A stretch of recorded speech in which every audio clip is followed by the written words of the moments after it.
Most people move through life completely unaware. They reach for opportunities. They pray for breakthroughs. They buy their tickets, literal and figurative, with a heart full of hope, yet a deep, quiet ache of uncertainty. Something doesn't feel aligned, and they wonder, why does it work for some and not for me? Is life just random? My friend, what if I told you that nothing is random? Not a single outcome. What if the moment your hand reaches for that lottery ticket, or applies for that job, or even whispers that prayer, the universe isn't listening to your words? It's reading your energy. It's responding to the state of your inner world. This isn't superstition. This is spiritual law. This is the principle of divine correspondence. Your outer world is not separate from you. It is a perfect mirror, reflecting back the climate of your soul. Some people in their silence and stillness seem to attract favor without struggle. Others run wildly, grasping at every chance and find only weariness. The difference isn't in their effort. It's in their essence. Today, I want to walk with you into a profound understanding. I will share with you 4 simple words, just 4, but they carry the weight of eternity. They are not a magic spell, but a master key. A key that shifts your position from a beggar at the door of destiny to a child already seated at the Father's table. You will also see why, often without knowing it, we push away the very blessings we pray for. You'll understand why a calm, centered person receives more from life than the one chasing in desperation. This is the path of alignment. This is the wisdom of divine timing. And it begins with a single, quiet question. The same question posed in the sacred spaces of the heart before any meaningful action. It's a question of energy. Are you coming from a place of wholeness or a place of lack? Let me tell you a story. A man once brought a lavish gift to a wise teacher, hoping for a special blessing, a shortcut to favor. The teacher placed his hand gently on the gift, and with eyes full of compassion, he said, "My son, the gift is light, but the energy with which you brought it is heavy." The man was confused. He had hidden motives, unspoken negotiations in his heart. The teacher felt it not in the man's speech, but in the spiritual atmosphere between them. Now, pause. Bring this home. When you walk into a store and purchase a lottery ticket, or when you send that application or hope for that call, what is the climate of your heart? Is it peaceful expectation, a calm knowing, or is it a frantic, silent scream of fear, a desperate hope that this external thing will fix an internal emptiness? Listen carefully. The energy behind your action is the real action. You can mumble a prayer with a bitter heart and see no change. You can chase a blessing from a place of panic and wonder why it eludes you. But one step, just one, taken from a place of clean, peaceful energy, rearranges the entire path under your feet.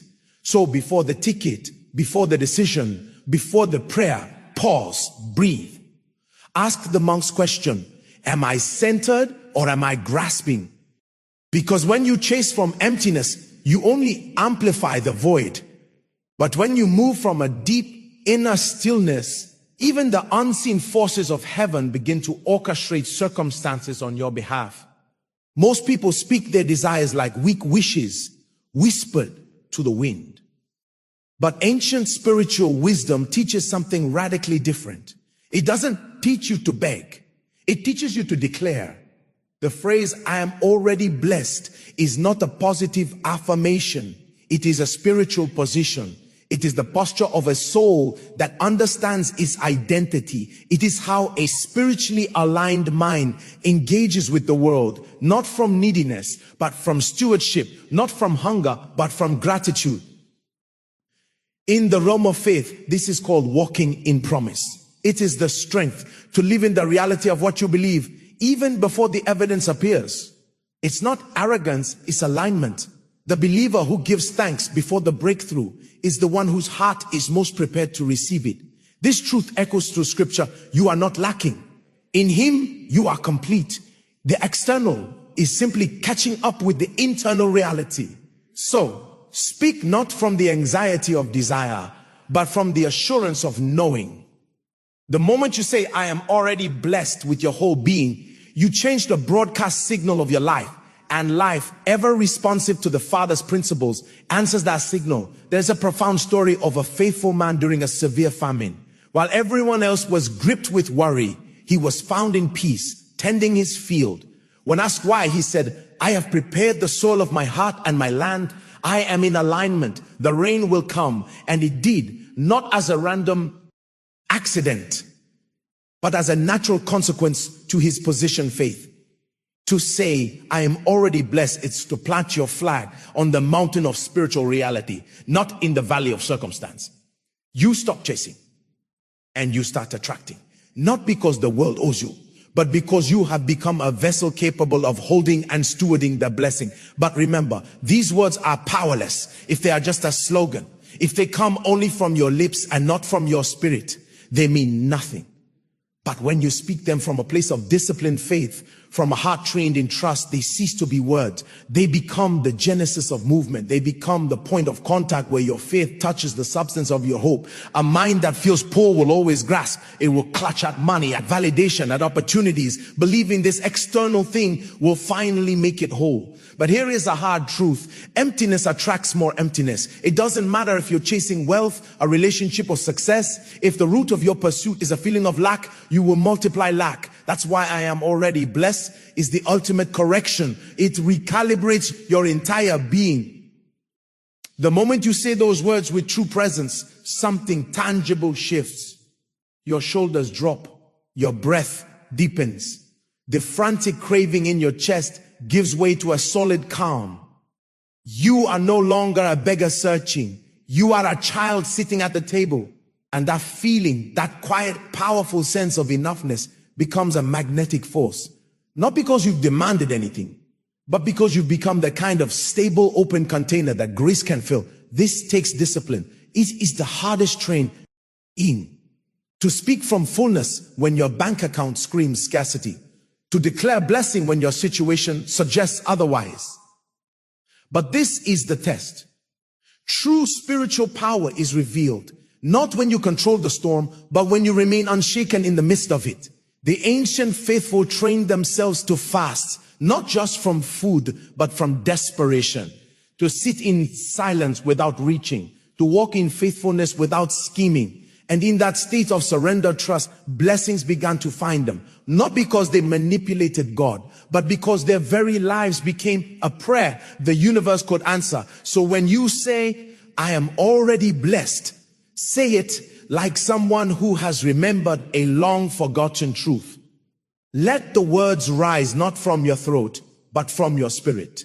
Then go about your day. Walk without the hunger. Act without the frantic chase, and watch with peaceful expectation what heaven begins to draw into your path. There is an ancient universal law. The tighter you grip, the more life slips through your fingers. You see it everywhere. In nature, chase a butterfly and it flees. Sit still in beauty and it may land on your shoulder. In relationships, cling in fear and love suffocates. Love with open hands and it flourishes. Spiritual masters understood this at the deepest level. They saw how craving creates spiritual tension. How desire, when poisoned with fear and anxiety, actually builds a wall of resistance around you. What you pursue with a desperate, needy energy often seems to run from you, like water retreating from a clenched fist. This is why the discipline of non-grasping is so powerful. Do not mistake this for passivity. It is focused readiness. It is divine expectation. A skilled warrior does not lunge wildly. He plants his feet, steadies his breath, and becomes so present that he meets the opportunity with precision, not panic. The same is true for opportunity, for favor, for providence. Move through your life with calm, assured expectation. The world and the spirit behind it reads your inner stillness as immense strength. There is a timeless story of a seeker who asked his teacher, how do I attain enlightenment? The teacher replied, the moment you stop chasing it and become quiet enough to contain it, it will find you. Still water perfectly reflects the sky. But agitated, muddy water shows nothing but distortion. The reflection isn't gone. The vessel is just not ready to receive it. So the profound question for you is this: can you right now choose to remain centered even in the presence of a deep desire? Can you train your spirit, your very nervous system, to stay soft and open while your faith remains sharp and clear? This is mastery. It is not the denial of your God-given desires. It is the glorious liberation from the tyranny of those desires. Want what you want. Believe for what you believe. But do not beg. Stand like a mountain, unmoved by the winds of circumstance. Walk as if the blessing is already in your blood.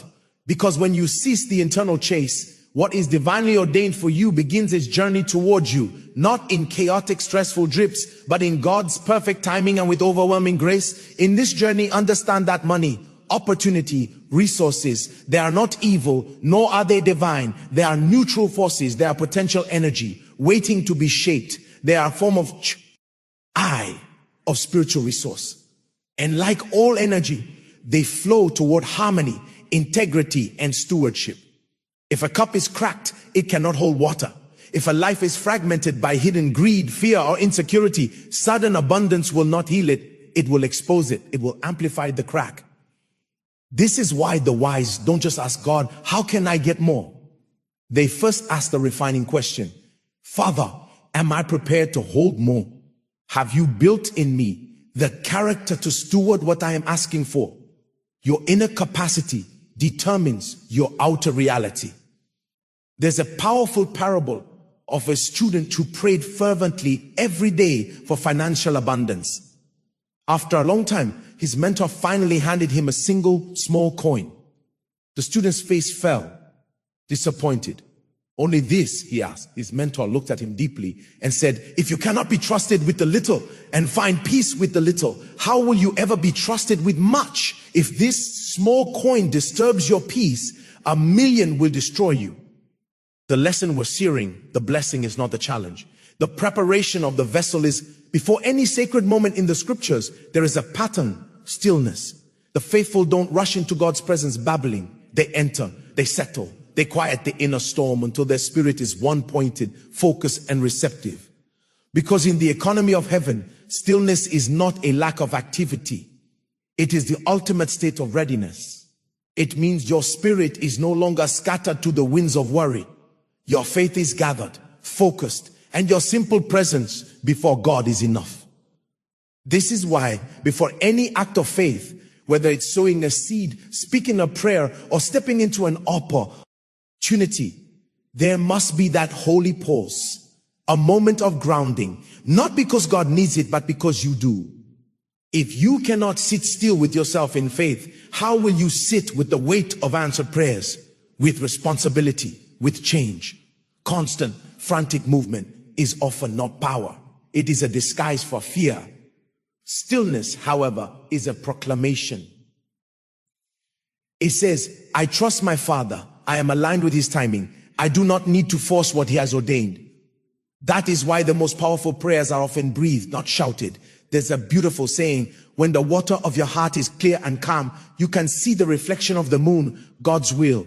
But if the surface is churned by worry and striving, the reflection is broken. It's not the moon's fault. Your agitation is distorting the view. So when you feel that old familiar urge to rush, to fix, to grasp, stop, sit, breathe. Let the silence do its sacred work of clarification. True power doesn't come through human effort alone. It flows through spiritual alignment, through a deep, undisturbed connection. The one who can be still and know even in uncertainty becomes like Zion, unmoved, steady, and open to receive all the heavens have prepared. Saying, I am already blessed, then is the ultimate act of spiritual surrender. It is a strong, soft letting go. In that moment, you are not reaching for the outcome. You are releasing your white-knuckled grip on it. And in that release, you create a vast, open space for God to move, for divine energy to flow, for the blessing to find its path to you without being strangled by your desperation. This is the great paradox. The mature in faith understand. Clinging repels. Trusting, G, attracts. When you stop needing the thing to be happy, when your peace is no longer a hostage to the outcome, that is often the very moment the heavens open. There is a formidable strength in those who can work diligently yet sleep peacefully. You see it in the farmer who plants the seed, waters it, and then rests, knowing he has partnered with a process beyond his control. He acts with full commitment, but without tormenting attachment. True prayer, in its highest form, ends in a silence of trust, not in the repetition of anxious demands, but in a quiet knowing that you have aligned your heart with the Father's heart. When you say, I am already blessed, you are stepping fully into the present moment of God's grace. You are no longer bargaining with a fearful future or negotiating from a place of poverty. It is a shift from the tightness of control to the ease of trust. And strangely, beautifully, that is when doors you could never force begin to open on their own. Not because you pushed them, but because you finally got out of the way. So let these words rise from your stillness. Say them once with your whole heart, as if your spirit is remembering his true name. Then release the outcome like a seed into good ground. Trust the process. The less you need it to happen your way, the more freely God's way can come to you. Now bring this all home. The moment your fingers touch that lottery ticket or that application form or that business contract, let it be a sacred pause. Not for superstition, but for supreme awareness, because it was never about the numbers. Those are just symbols. The real practice, the real game is happening in the silent theater of your soul. Does this moment reveal about you? Do you feel a flutter of greedy excitement? A cold wave of this is my last hope? A quiet whisper that says, maybe this will finally fix me? That is where your spiritual work begins. Not after the draw, but in the holy ground of the before. The path of Joshua Selman wisdom isn't about dramatic one-time miracles. It's about the precision of faithfulness in 1,000 small moments. Choosing presence over panic, breath over impulse, trust over tremor. Every single action is a mirror, especially the quiet, unseen ones. Buying a ticket seems insignificant, but the energy with which you do it speaks volumes to the spiritual realm. Are you acting from a place of wholeness and divine partnership, or from a poverty mentality? One spiritual teacher would give his students a single coin each day. The instruction was not to spend it, but to carry it, to observe what that coin stirred in them. Did it ignite plots of greed? Did it inspire gratitude for what they already had? Did it awaken anxiety or peaceful stewardship? He would say, this coin is not currency for the market. It is a mirror for your soul. This is spiritual training, using the mundane moments of life as your sanctuary, your classroom. Nothing is secular. Everything is spiritual. So whenever you engage with chance, with risk, with hope, whether it's a lottery ticket, a career leap, or a prayer for healing, watch your inner posture. Don't judge yourself harshly. Just see it with compassionate honesty. Because spiritual mastery begins with seeing yourself clearly in the light of truth. It continues by not flinching from what you see and by allowing that moment to show you where you are still clinging instead of trusting. In the end, the numbers on the ticket may never align. But if your spirit aligns with the truth of your blessedness in God, you have already won something infinitely more valuable. You've won peace. You've won freedom. You've won the unshakable kingdom. The world responds to the way you carry yourself in those small, unseen seconds. That is where real power is born. That is where destiny is quietly shaped. So let's be clear. This was never about the lottery. It was never about luck. It is about the spiritual energy you bring to every single moment of your life. Those 4 words, I am already blessed, are not just a phrase. They are an identity. They are a ritual of returning to your true home in God, a way of stepping into alignment before the world even has a chance to respond. Because the moment right before you act, that is the fertile soil. That is where your state decides your fate. Speak the words from a place of rest. Say them until they quiet the ache of your soul and anchor you in the profound enoughness of Christ. And then, whether that particular ticket wins or not, you will have shifted something eternal within you. You will have trained your spirit in faith. You will have practiced the peace that passes understanding. You will have moved through the world like a wise one, quietly, intentionally, without the desperate grasp. That is the real fortune. That is the jackpot that cannot be taxed, lost, or stolen. So as you go from this moment, don't wait for the big dramatic events to practice this. Use the small ones. The moment you pick up your keys, check your email, receive your change at the store, ask the quiet question, N. What energy am I carrying right now? Am I centered in trust or am I grasping from fear? Because every mundane moment holds a sacred opportunity to choose alignment, to choose mastery, to choose to live as one who is already profoundly and eternally blessed. Thank you for allowing this wisdom to find a home in your spirit today. If this resonated with the deepest part of you, if it called you back to your true identity, then this is your sign to embrace it. Let this be your new beginning. Joshua Selman wisdom is here, walking this path of faith and alignment with you, one trusting step at a time. Let me paint a picture for you. Imagine two farmers. They both receive the same promise of rain. The first farmer spends his days pacing at the edge of his field, staring at the sky, his heart tight with anxiety. He complains about the dryness. He questions the promise. His hands are clenched. The second farmer hears the same promise. He nods, a quiet smile on his face. Then he turns and he begins to prepare his field. He clears the stones. He sharpens his tools. He prepares the storage barns for the harvest that the rain will bring. He works from a place of calm preparation, his heart full of the certainty that what is promised is already on its way. Tell me, which farmer's field is ready to receive the rain? Which farmer's very posture is a prayer of alignment? This is the difference between begging and believing, between waiting in lack and working from fulfillment. When you say, I am already blessed, you are not just speaking to the universe. You are that second farmer. You are preparing your inner field. You are cleaning the barns of your mind, removing the stone of doubt, sharpening the tools of your faith, making room for the downpour that is already moving toward you in the spiritual realm. I want you to feel this right now, not just understand it.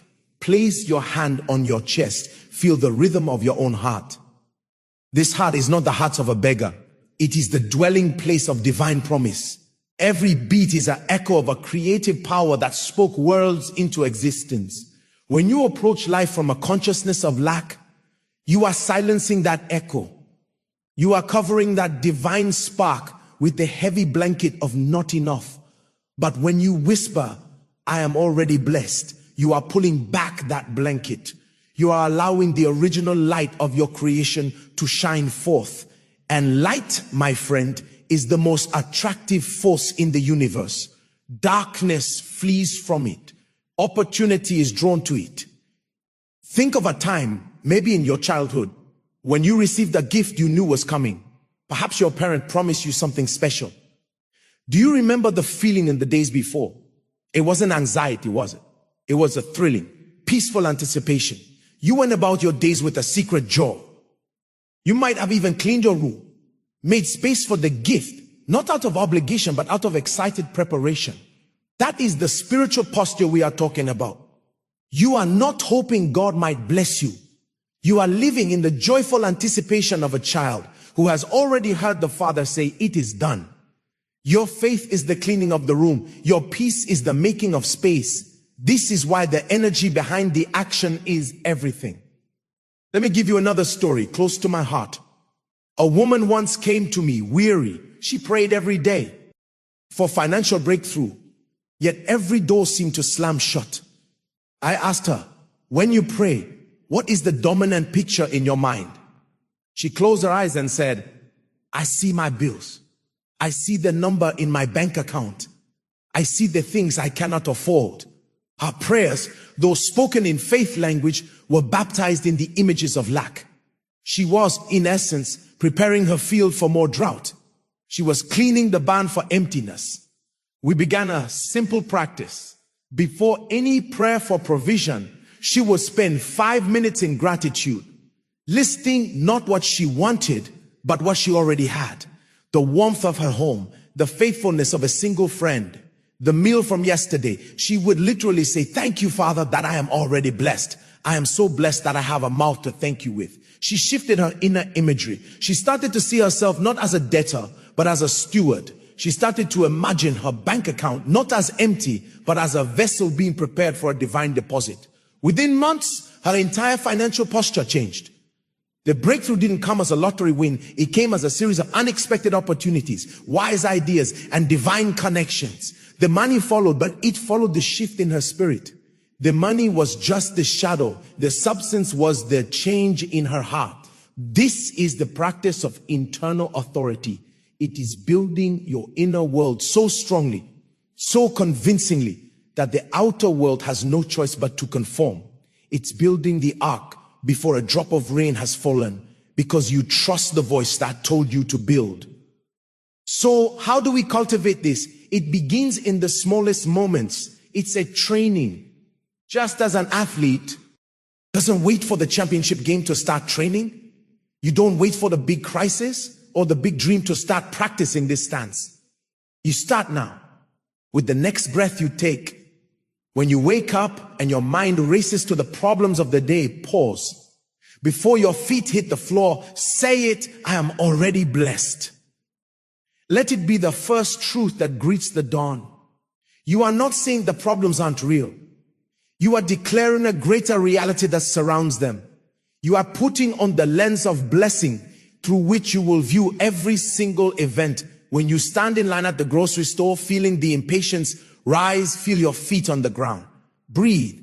Whisper internally, I am already blessed. In that moment, you are no longer a frustrated consumer. You are a centered being, immersed in abundance, grateful for the provision in your cart.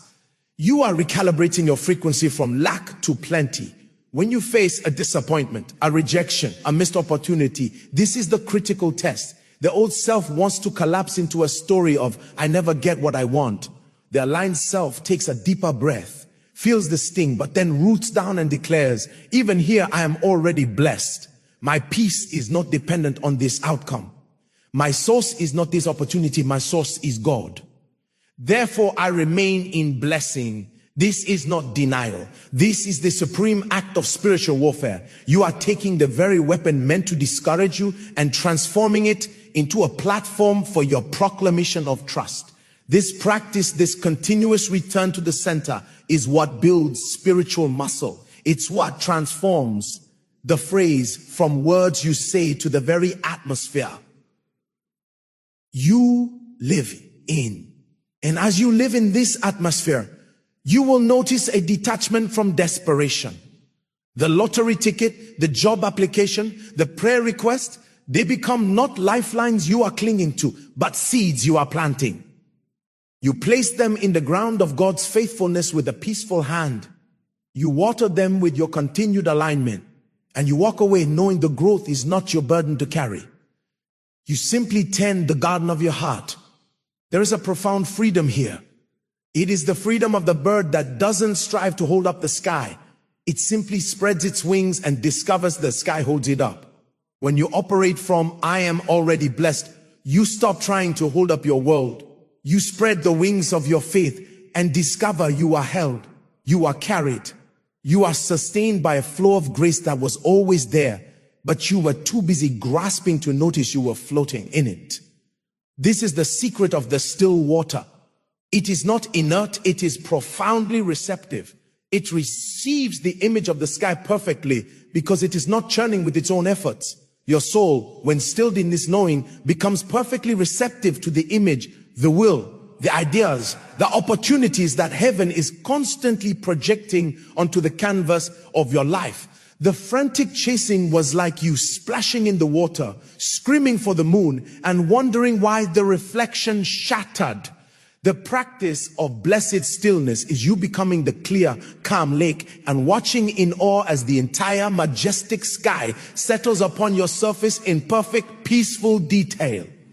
So today, I am not just giving you 4 words. I am inviting you into a new homeland of the Spirit, a place where you are not a stranger begging for entry, but a native living in fullness.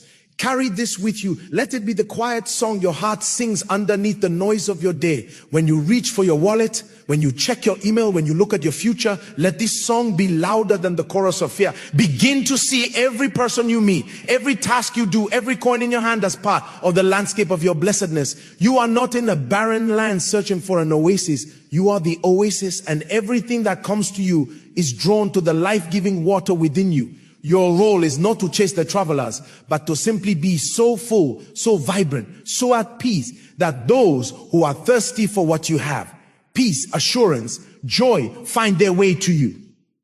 And in that divine exchange, you will discover that the blessing multiplies. It is never just for you. It flows through you. This journey is lifelong. Some days the waters of your soul will be crystal clear. Other days, the winds of circumstance will stir them up.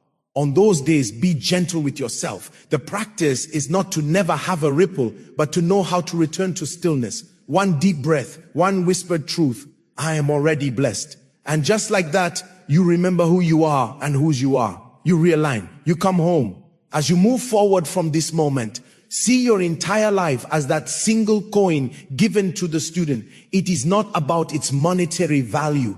It is a mirror, a tool for insight. Carry this day, this hour, this breath with that same curiosity. What does it awaken in you? Can you hold it, experience it, without your peace being disturbed by its size or appearance? If you can find blessing in the coin, you are ready for the treasury. If you can find God in the quiet moment, you are prepared for him in the grand fulfillment. You are not waiting for your life to begin.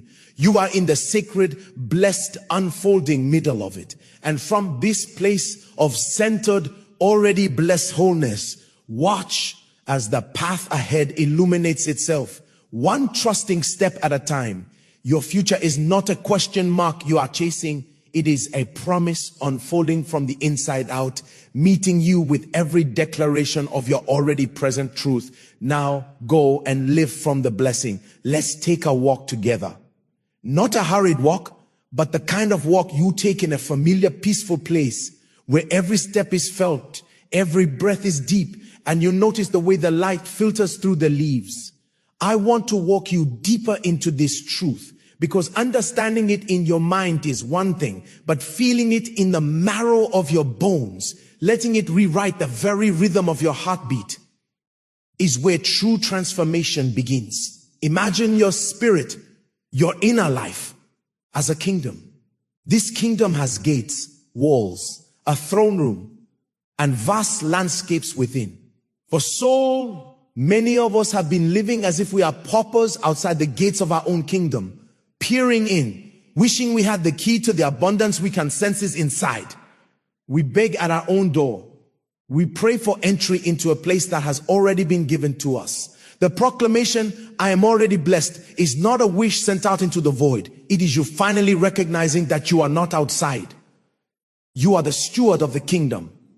You are the one holding the keys, the wealth, the peace, the creativity, the divine favor. It's not out there to be found. It's in here to be managed, to be released, to be lived from. This is why the energy of grasping feels so empty. It's like standing in a vast, lush garden, blindfolded, with your hands outstretched, desperately begging for a single piece of fruit, while all around you branches heavy with bounty are brushing against your shoulders. The practice of stillness, of saying these words, is the gentle act of removing the blindfold. It is the moment your spiritual eyes adjust and you gasp, oh, I am already here. I am already home. The harvest is all around me. Let me make this even more personal. Think of a relationship where you felt truly, completely safe. Perhaps with a grandparent, a mentor, a true friend. In their presence, you didn't have to perform. You didn't have to prove your worth to earn their love or attention. You could simply be.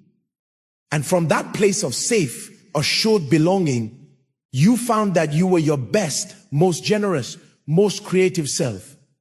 Their love was not a reward you worked for. It was the soil in which you grew. This is a tiny human picture of the divine relationship we are invited into. God's blessing is not a payment for good behavior. It is the very atmosphere of your true identity. To operate from I am already blessed is to step back into that relationship of safe belonging. It is to stop performing for love and to start producing from love. Your work, your prayers, your actions become not a cry for attention, but a natural overflow of the attention you already rest in. Now, let's apply this to the tangible anxieties of life, the very things that make us reach for those lottery tickets of desperation when you are facing a financial need. The old fearful consciousness says, I need money to be okay. It puts your peace, your security, your sense of worth hostage to an external number. It makes money your God. But the consciousness of I am already blessed performs a sacred surgery on that thought. It says my peace, my security, and my worth are already settled in a realm beyond money. Therefore, I can relate to money not as a savior, but as a tool. I am already okay. Now, how can this tool serve the kingdom within me and around me? Do you feel the seismic shift? You are no longer a slave to the resource. You become a masterful steward of it. This is why the prepared vessel is crucial. If your inner world believes money is your savior, then an influx of it will only deepen that idolatry, leading to anxiety, hoarding, or foolishness. But if your inner world knows you are already saved, already secure, then money becomes a blessed neutral tool to be used with wisdom and generosity. It loses its demonic power over you. Let's talk about time. So many feel the frantic pressure of time, that they are running out, that they are behind, that their moment is passing them by. The grasping consciousness says, I need more time to become who I am supposed to be. It lives in the anguish of the past and the anxiety of the future. But the consciousness of blessing speaks a timeless truth. In this eternal moment, I am already who I am meant to be. I am aligned with divine timing that is perfect and purposeful. Therefore, I can be fully present in this hour, this conversation, this breath, without rushing ahead to the next. It transforms time from a cruel taskmaster into a faithful friend. You begin to see delays not as denials, but as divine preparations. You see waiting seasons not as empty voids, but as the quiet, fertile ground where the roots of your future are growing deep, unseen, and strong. This even transforms our relationships. We often approach people from a place of lack. What can this person do for me? How can they make me feel loved or valued?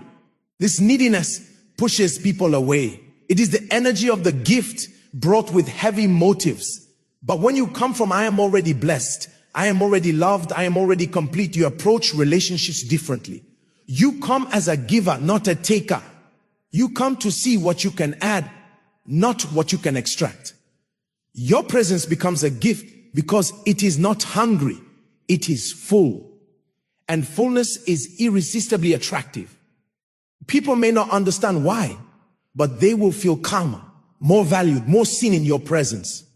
You become a mirror that reflects not their lack, but their own latent potential for wholeness. So how do we live here in this kingdom consciousness when the outer world screams contradiction? It is a daily, moment by moment practice of renovation. It is rebuilding the ruined places in your imagination. Start with your language. Listen to yourself. How often do you speak the language of lack? I'm so broke, I never get a break. This always happens to me. These are not just words, they are decrees. They are architects building a world of scarcity. You must become the editor of your own speech. This isn't about lying. It's about choosing a higher truth. Instead of I'm broke, try my needs are met in unexpected ways and I am open to divine supply. Instead of I'm so unlucky, try I am aligned with divine favor and I expect to see it today. You are retraining your tongue, and in doing so, you are retraining your heart. Build altars of remembrance. In the Old Testament, when God did a mighty thing, his people would pile up stones, an altar, so that when their children asked, what do these stones mean? They could tell the story of faithfulness. You must do this in your own life. Your memory is a battlefield. The enemy will constantly remind you of every failure, every disappointment. You must actively, deliberately build altars of remembrance for every blessing, every narrow escape, every moment of unexpected grace. Write them down. Keep a journal of faithfulness. On days when the vision tarries, when your faith feels small, go back to your altars, read the stories, touch the stones of your own history, and say, the God who did that is the God who is with me now.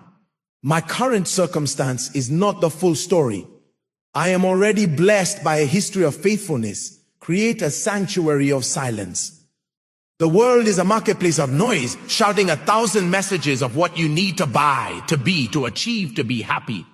You must daily withdraw into the inner room of your spirit. Sit in silence, not to demand or petition, but to listen, to realign.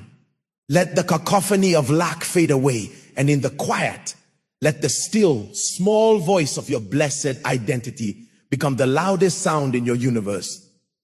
It is in this silence that the proclamation, I am already blessed, moves from your frontal lobe to your spirit and becomes an unshakable knowing. Finally, practice extravagant gratitude for the ordinary. This is the cement that makes the truth stick. Thank God for the breath in your lungs before you ask for a single thing. Thank Him for the roof, even if it's not your dream house. Thank Him for the lesson in the failure, for the strength in the struggle. Gratitude is the language of the kingdom. It is the proof that you have seen through the illusion of scarcity and have spotted the reality of provision that was there all along. A grateful heart is a magnet for miracles, not because it manipulates God, but because it is finally in harmony with the fact that He is always giving. You are on the verge of a profound personal revolution. It won't always look like a sudden, sensational lottery win. More often, it will look like a deep, abiding peace that doesn't leave when the stock market falls. It will look like a creativity that springs up to solve problems you once thought impossible. It will look like divine connections that seem like happy accidents, but are in fact the invisible architecture of grace aligning. It will look like a joy that is independent of circumstances, a joy that becomes your strength. So carry this with you. Let it be the lens through which you view everything. When you see a luxury car, don't let it whisper, you don't have that. Let it proclaim, I am already blessed. And D, every good thing is a testament to the creativity and abundance of my Father. That too is part of my inheritance. When you face a challenge, don't let it scream, you are defeated. Let it whisper, I am already blessed. And this difficulty is simply raw material for a testimony I will soon share. You are not waiting for your ship to come in. You are learning to navigate the ocean of blessing you are already floating in. The ticket, the prayer, the dream, these are not life rafts. They are sails you are learning to raise, to catch the winds of a favor that has been blowing your way since the day you were born. Set your sail. Speak your truth from the blessed, peaceful, powerful center of who you really are. And watch, just watch. The horizon is not your limit. It is merely the beginning of what your eyes, now open, are prepared to see. Your life from this day forward is not a quest to find blessing. It is the beautiful, unfolding story of a blessing that found you and is now expressing itself through you in ways more wonderful than any single ticket could ever contain. Now, go live that story, one blessed breath at a time.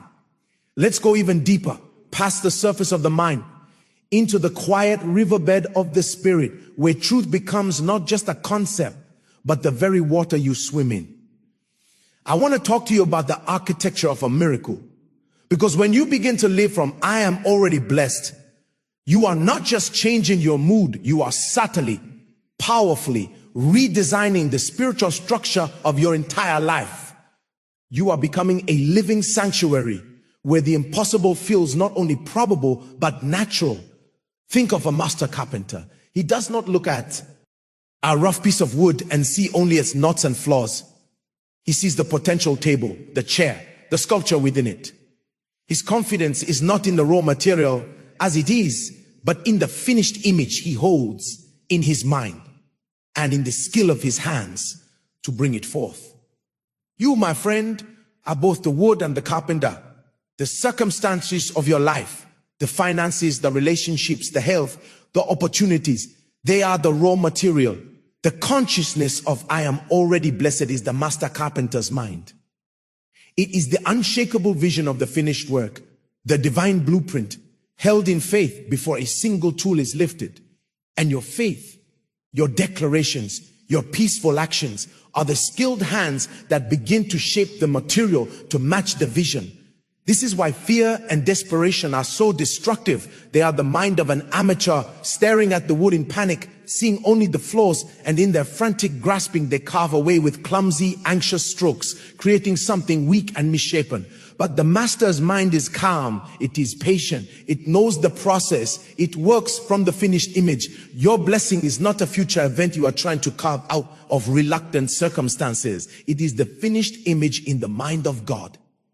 And your job is to allow that image to guide your every stroke, your every thought, your every word, until the material of your life cannot help but conform. Let me give you a picture that changed everything for me. Imagine a vast ancient tree.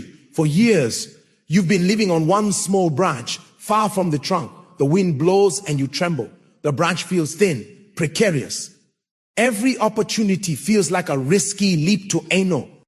Fair, equally fragile branch. This is living from circumstance. But the proclamation I am already blessed is the moment you stop clinging to the branch and you begin to inch your way back, hand over hand along the limb toward the massive central trunk. You move past the smaller twigs of temporary solutions, past the larger branches of job titles and bank accounts, until finally your arms wrap around the immense, gnarled, unshakable trunk. This is the core. This is your identity in the divine. This trunk does not shake in any storm. It is fed by deep, unseen roots that tap into eternal springs. From here, your entire perspective changes. You are no longer at the mercy of the wind on a single branch. You are connected to the whole tree. Every branch, every leaf, every piece of fruit on this tree is now part of your inheritance. You realize the abundance wasn't just on your one lonely branch. It was on the entire tree all along. You just weren't connected to the source. Now from this place, connected, solid, unmoved, you can go out onto any branch with confidence. You can work, create, love, and give, not because the branch is your source, but because you are anchored in the trunk. If one branch breaks, you are not lost, you are still fundamentally secure. You can find another branch. This is the unshakable peace of the blessed. Their security is not in the external branch, but in the internal, unbreakable connection to the source of all blessing. So how do we cultivate this connection? How do we live from the trunk and not the trembling branch?